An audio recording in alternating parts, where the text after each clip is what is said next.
Hello friends, नमस्कार friends. आज एक ऐसे मोनोपोली कंपनी के बारे में डिस्कस करने जा रहे हैं। वो इंडिया की जो मार्केट लीडर कंपनी है और बहुत ही बढ़िया बिजनेस मॉडल है कंपनी का। अभी तक कंपनी ने बहुत ही शानदार नंबर पे परफॉर्मेंस किया है और इस बार के Q2 के नंबर भी बहुत ज़बरदस्त है। Quarter on quarter basis, year on year basis बहुत शानदार परफॉर्मेंस कंपनी ने किया है। तो सबसे पहले मैं आपको बताना चाहता हूँ कंपनी करती क्या है फ्रेंड्स। ये कंपनी फ्रेंड्स जैसे वीज़ा हो गया और पासपोर्ट हो गया, फिर कंसुलर हो गया, डिप्लोमेटिक मिशंस हो गया, मतलब ये सभी एजेंसियों के साथ जो डील करती है, ये इस कंपनी का बिजनेस मॉडल है। और स्पेशली इस कंपनी का जो एक सब्सिडरी है यूएई के अंदर में, वहाँ से मेजर रेवेन्यू कंपनी का आता है। तो यूएई के अंदर में कोई टैक्स वगैरह नहीं है, जीरो टैक्स है। इस वजह से कंपनी का अच्छा खासा बेनिफिट होता है और अच्छे खासे प्रॉफिट भी कंपनी के बनते हैं। तो चलिए कंपनी की शुरू करते हैं। तो करंट प्राइस कंपनी का 322 है और 522 का हाई लगाया है। पी 22 का है। रिटर्न ऑन इक्विटी और रिटर्न ऑन कैपिटल एम्प्लॉयड 33-34% के आसपास चल रहा है। तो फंडामेंटली काफ़ी स्ट्रांग कंपनी का फंडामेंटल नज़र आ रहा है। ऊपर से अच्छा खासा डिस्काउंट पे भी है स्टॉक, ये देख सकते हो आप। 500 का कंपनी का ऑल टाइम हाई है और अभी 350 के आसपास स्टॉक ट्रेड कर रहा है। उसके बाद क्वार्टर के नंबर पे जाएंगे हम सीधा। Q2 के नंबर तो यहाँ नज़र आ रहा है आपको। सितंबर 2025 और ये जो है सितंबर 2024। पिछले साल 164 के ऑपरेटिंग प्रॉफिट थे जो बढ़ कर के 213 हुए और पिछले क्वार्टर में 204। तो यहाँ पे ईयर ऑन ईयर और क्वार्टर ऑन क्वार्टर अच्छी खासी जंप देखने के लिए हमें मिल रही है।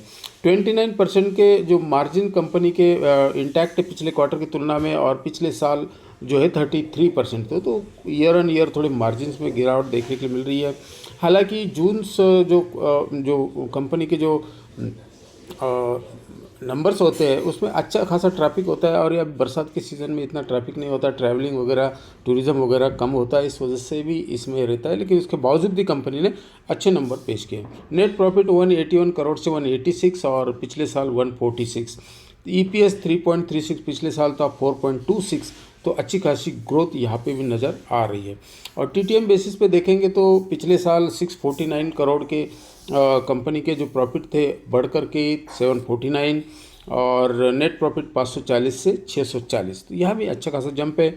EPS में भी ग्रोथ देखने के लिए मिल रही है। और पिछले 5 साल का यदि ट्रैक रिकॉर्ड देखोगे कंपनी का, तो पिछले 5 साल में 23% के सेल्स ग्रोथ है कंपनी की, 3 साल में 32% और TTM बेसिस पे 42%। तो सेल्स की जो ग्रोथ है पिछले का रिकॉर्ड देखेंगे तो बहुत ही शानदार है। और प्रॉफिट की ग्रोथ पिछले 5 साल में 46% है और 3 साल में 65% और TTM बेसिस पे 44%।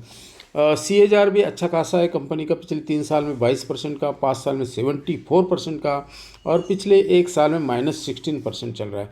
रिटर्न ऑन इक्विटी 29-30 के परसेंट के ऊपर है, ये भी एक अच्छा साइन माना जाता है। उसके बाद बोरोइंग भी कंपनी के पास 400 करोड़ के आसपास है और फिर प्रमोटर की होल्डिंग भी 70% से ऊपर है, ये भी एक पॉजिटिव पॉइंट है कंपनी के अंदर में। FIs 6-7% के आसपास है, DIs 3% है और पब्लिक 20% के आसपास। और तो ओवरऑल देखा जाए तो कंपनी का परफॉर्मेंस अच्छा खासा नज़र आ रहा है। तो इस कंपनी के ऊपर आप नज़र रख सकते हैं। कंपनी का नाम मैं आपको बताना चाहता हूँ फ्रेंड्स, BLS इंटरनेशनल लिमिटेड एक कंपनी का नाम है। तो इस कंपनी के ऊपर आप नज़र रख सकते हो। रिकमेंडेशन नहीं है, जस्ट एजुकेशन और इन्फॉर्मेशन पर्पज़ से ये वीडियो है। तो इस वीडियो में इतना रखते हैं, मिलते हैं फिर नेक्स्ट वीडियो में फ्रेंड्स। थैंक यू, जय हिंद।